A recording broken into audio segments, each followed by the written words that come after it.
Assalamualaikum warahmatullahi wabarakatuh. Bagaimana kabarnya anak? Sehat semua?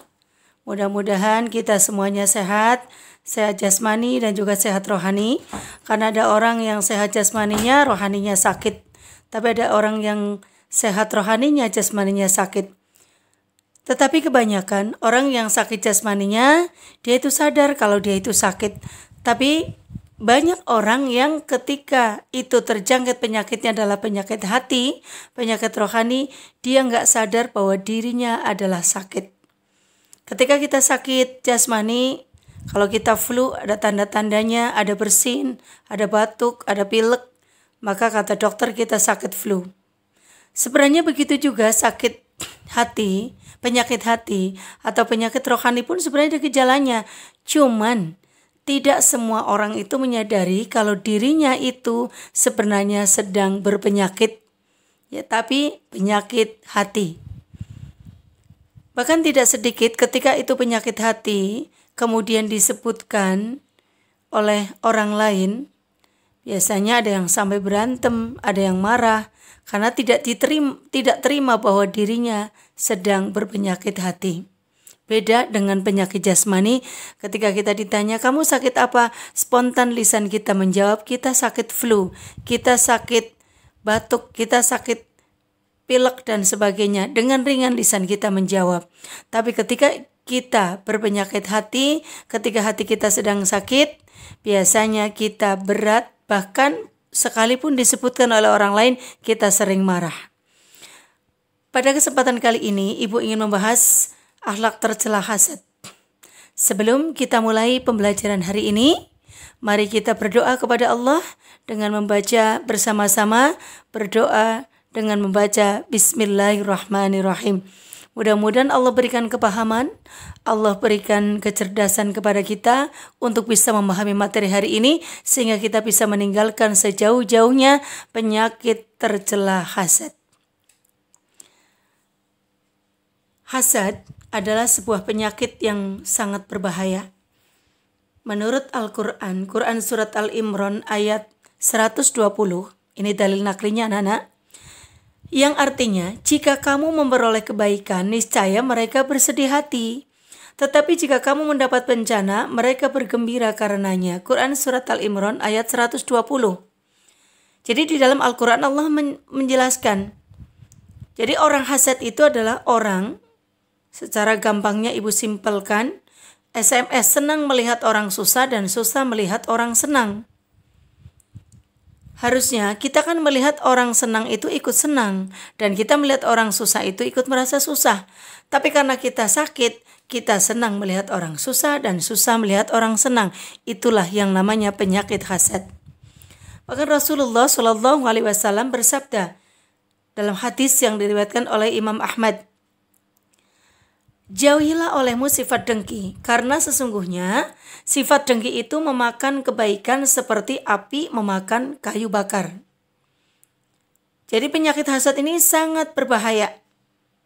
Kalau penyakit hati ini kita biarkan, maka tanpa kita menyadarinya, pelan-pelan tapi pasti semua amalan-amalan yang sudah kita kumpulkan dengan susah payah, ada baca Quran kita, sholat tahajud kita, sholat duha kita, mengaji kita, dan yang lain-lainnya, kebaikan-kebaikan kita dengan sendirinya akan terdelet dari deretan pahala kita. Mudah-mudahan hari ini belajar hasad kita ini, materi hasad, kita bisa terhindar dari sifat hasad yang sangat berbahaya dan sangat merugikan bagi kita di dunia dan di akhirat. Apa sih itu hasad? Hasad secara bahasa artinya dengki atau benci. Sedangkan menurut istilah, hasad itu membenci nikmat Allah yang dianugerahkan kepada orang lain, serta menginginkan agar nikmat tersebut segera hilang atau terhapus dari orang lain. Kalau sekedar kita pengen sesuatu yang dimiliki oleh orang lain, tapi tanpa kita menginginkan nikmat orang lain itu hilang, kita boleh. Misalnya teman kita punya motor, kita kepengin, wajar. Tapi yang gak boleh adalah kita ingin supaya motor yang ada dalam diri teman kita, motornya hilang, motornya rusak, motornya tabrakan. Karena kita nggak senang kalau dia itu senang. Jadi kalau sekedar kita kepengen punya sesuatu yang dimiliki oleh teman kita boleh. Tapi juga kita harus ngukur kemampuan kita dan juga kemampuan orang tua kita. Kemudian, hasad ini bisa terlahir, bisa timbul karena beberapa sebab. Yang pertama, hasad ini bisa terjadi karena perasaan benci kita kepada orang lain. Kemudian karena perasaan takabur dan sombong kita. Sehingga dua sifat ini bisa menjadikan kita memiliki sifat hasad. Yang pertama, kita ini benci kepada seseorang. Pasti di sini kita rawan akan hasad kepada seseorang tersebut. Karena kita seringnya itu nggak seneng kalau musuh kita, pesaing kita, kemudian orang yang tidak disenangi oleh kita itu mendapat nikmat. Kita lebih seneng ketika orang-orang yang dibenci oleh kita, musuh kita, saingan kita, itu mendapatkan sesuatu musibah. Kita senang. Tapi ketika kita melihat teman kita, pesaing kita mendapatkan nikmat, kita susah.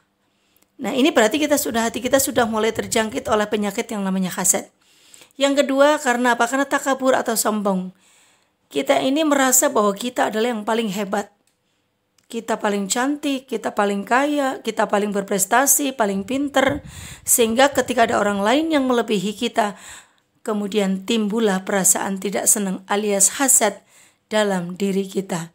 Mudah-mudahan dua sifat ini tidak ada dalam diri kita, sehingga kita tidak akan ada perasaan hasad kepada orang lain. Nah, kenapa sifat hasad ini harus dihindari? Karena banyak sekali bahayanya sifat hasad. Yang pertama, menghanguskan amal kebaikan. Seperti tadi hadis Rasulullah SAW yang Ibu sudah sampaikan di atas. Hasad ini bisa membakar kebaikan, menghanguskan kebaikan-kebaikan kita yang sudah kita kumpulkan sebagaimana api yang menghanguskan kayu bakar. Yang kedua, memutuskan tali silaturahmi. Yang ketiga, senang melihat orang lain susah. Kita itu senang banget melihat orang lain susah dan susah ketika melihat orang lain senang. Ingat, simpelnya SMS. Senang melihat orang lain susah, susah melihat orang lain senang. Ini tidak boleh terjadi dalam diri kita. Karena jika ini terjadi, maka dalam diri kita tanpa kita sadari sudah mulai berpenyakit yang namanya hasad. Kemudian yang selanjutnya, apa sih bahaya dari sifat hasad? Hilangnya ketenangan dan bahagia. Jadi kalau orang sudah terjangkit penyakit hasad, hidupnya dijamin tidak pernah bahagia. Anak-anak, sebenarnya bahagia itu simpel. Tapi kalau kita bahagianya selalu bersyarat, maka seumur hidup kita tidak akan pernah bahagia. Contoh, teman kita punya handphone baru, punya handphone bagus. Kemudian kita ngomong sama ibu kita, "Bu, aku senang banget jika aku punya handphone seperti teman saya." Kemudian motornya teman kita bagus, kita bilang ke ayah kita, "Ayah, aku bahagia banget jika aku bisa punya motor seperti teman saya." Berarti bahagia kita kalau punya sesuatu yang kita inginkan. Padahal sebenarnya bahagia itu simpel. Apa yang sudah kita miliki, kita syukuri, maka itu akan menjadi kebahagiaan yang hakiki dalam diri kita. Jadi orang hasad hidupnya tidak pernah tenang dan tidak pernah bahagia. Lagi enak-enak kita baru dibeliin motor baru, kemudian tiba-tiba kita datang ke sekolah, kita disalip sama teman kita yang motornya lebih bagus lagi, lebih canggih lagi, lebih mahal lagi. Kemudian kita langsung panas. Kebahagiaan yang harusnya kita rasakan kemudian menjadi penderitaan karena kita ingin memiliki motor yang setara dengan teman kita. Begitu juga dengan masalah-masalah yang lainnya. Kemudian bahaya yang lainnya adalah jika seseorang kena penyakit hasad, maka imannya tidak sempurna. Apalagi tadi bahayanya yang pertama, bahwa dengan berpenyakit hasad, amal-amal kita otomatis terdelete dari kumpulan pahala-pahala kita yang sudah susah payah kita kumpulkan. Jadi kesimpulannya rugi dunia dan juga rugi akhirat. Makanya harus kita tinggalkan, harus kita hindari sejauh-jauhnya dari hati kita penyakit yang namanya penyakit hasad. Anak-anak, selanjutnya bagaimana sih cara kita menghindari perilaku hasad? Sebenarnya penyakit hasad ini bisa menjangkit siapapun. Bisa anak-anak bisa terjangkit penyakit hasad, remaja bisa terjangkit penyakit hasad, ibu-ibu bisa terjangkit penyakit hasad, siapapun bisa terjangkit penyakit hasad. Nah, bagaimana sih cara menghindarinya? Yang pertama adalah mensyukuri nikmat yang sudah Allah berikan kepada kita. Apa yang sudah Allah berikan kepada kita, yang sudah itulah rezeki kita. Apa yang sudah ada di tangan kita harus kita syukuri dengan sesyukur-syukurnya. Sehingga kita tidak akan pernah lagi melihat nikmat orang lain yang diberikan Allah kepada orang lain. Dan kita hidupnya tenang, hidupnya bahagia. Dengan bersyukur kita hidupnya tenang dunia dan tenang akhirat. Bahkan Allah SWT berfirman yang ibu yakin kalian masih ingat semuanya. Bismillahirrahmanirrahim. La in syakartum la azidannakum wa la in kafartum inna adzabi lasyadid.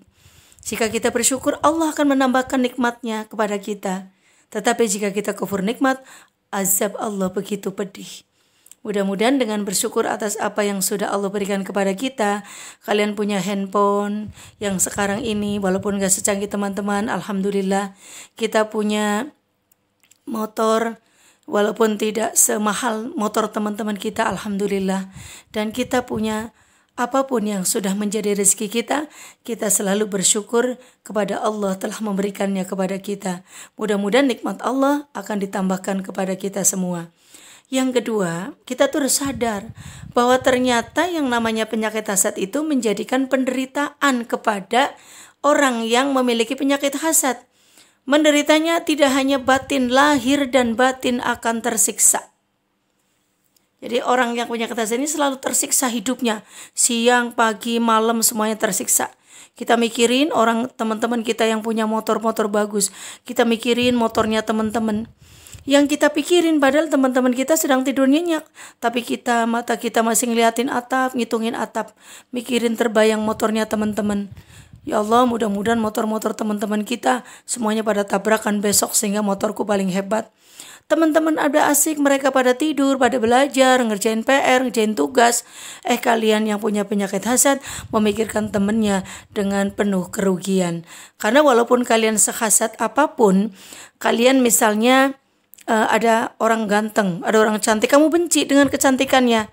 Secara logikanya, apakah iya dengan kalian hasad, kemudian kecantikannya akan berubah kepada kalian? Kalian iri kepada teman kamu yang anaknya orang kaya. Apakah dengan kamu hasad, kemudian kekayaannya orang tuanya teman kita akan berpindah kepada orang tua kita? Jadi kesimpulannya orang hasad ini akan menderita lahir dan batin. Cara menghindari perilaku yang lainnya adalah selalu berpikir positif. Jadi orang kalau berpikir positif, hidupnya itu tidak akan pernah hasad kepada orang lain. Kita ngelihat yang di bawah kita naik mobil, mobilnya kurang bagus. Kita ngelihat yang naik motor, alhamdulillah kita bisa naik mobil. Kita yang naik motor, walaupun motornya kita nggak bagus-bagus amat, alhamdulillah kita bisa naik motor, mereka masih jalan kaki. Mereka yang jalan kaki, alhamdulillah masih ada orang yang tidak bisa berjalan. Dan selanjutnya, sehingga kita selalu menganggap bahwa semua yang diberikan Allah adalah yang terbaik buat hambanya. Sekalipun menurut kita kadang-kadang itu kurang baik, tapi kita yakin Allah sudah memberikan yang terbaik buat hamba-hambanya. Apalagi kalau kita rela ikhlas dengan apa yang sudah menjadi keputusan Allah. Selanjutnya adalah hasad ini kita ingat bahayanya supaya kita terhindar, menyebabkan permusuhan. Kemudian penyakit yang selanjutnya adalah rendah hati. Untuk menghindari sifat hasad kita harus memiliki sifat tawadhu, rendah hati. Rendah hati ini sifat yang begitu mulia. Dengan memiliki sifat rendah hati, kita tidak akan pernah menyepelekan orang lain. Contoh, ketika kita melihat orang yang lebih jelek dibanding kita akhlaknya, kita pun tetap harus bertawadhu kepada dia. Mungkin hari ini dia memiliki sifat yang jelek. Siapa tahu suatu hari nanti dia akan menjadi orang yang memiliki akhlakul karimah. Mungkin kita melihat teman-teman kita yang suka-suka dia tidak mau ngaji, tidak mau sholat dan sebagainya. Itu pun kita tetap harus bertawadu. Siapa tahu dia suatu hari nanti akan diberikan oleh Allah hidayah taubatan nasuha. Belum tentu kita lebih baik dibanding dia.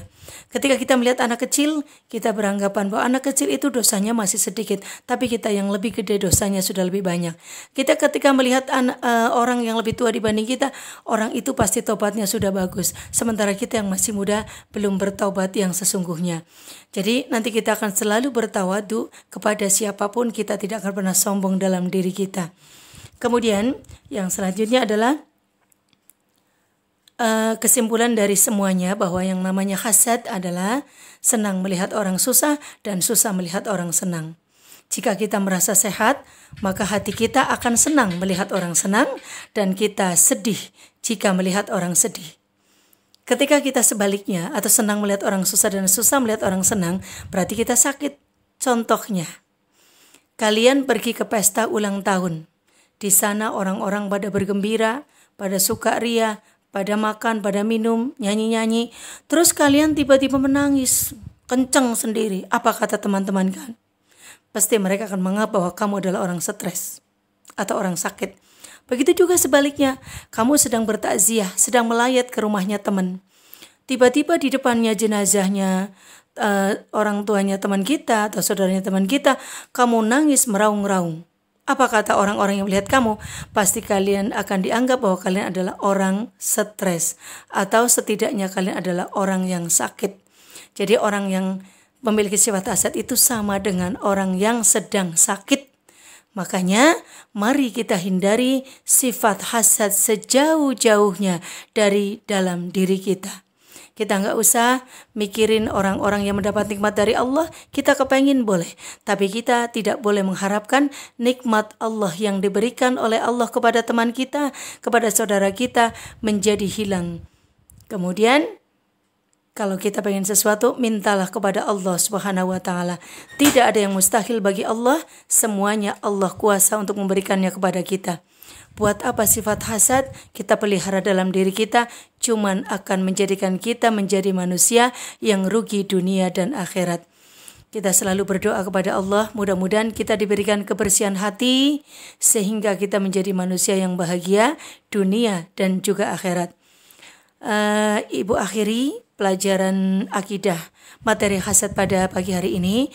Mudah-mudahan bermanfaat. Kalian bisa menyimaknya. Kalau tidak paham sekali, diulang lagi. Dan Ibu berharap tidak hanya sekedar menjadi sebuah pelajaran, ingin mendapatkan nilai. Tapi yang terpenting adalah ada perubahan sikap setelah kalian mendengarkan materi yang Ibu sampaikan. Jangan lupa kalian subscribe, like, and share. Mudah-mudahan Ibu selalu semangat untuk membuat video-video baru dalam pembelajaran dan kalian akan mendapatkan notifikasinya yang selanjutnya. Terima kasih. Mari kita membaca, mengucap, berdoa. Alhamdulillahirabbil alamin. Wassalamualaikum warahmatullahi wabarakatuh.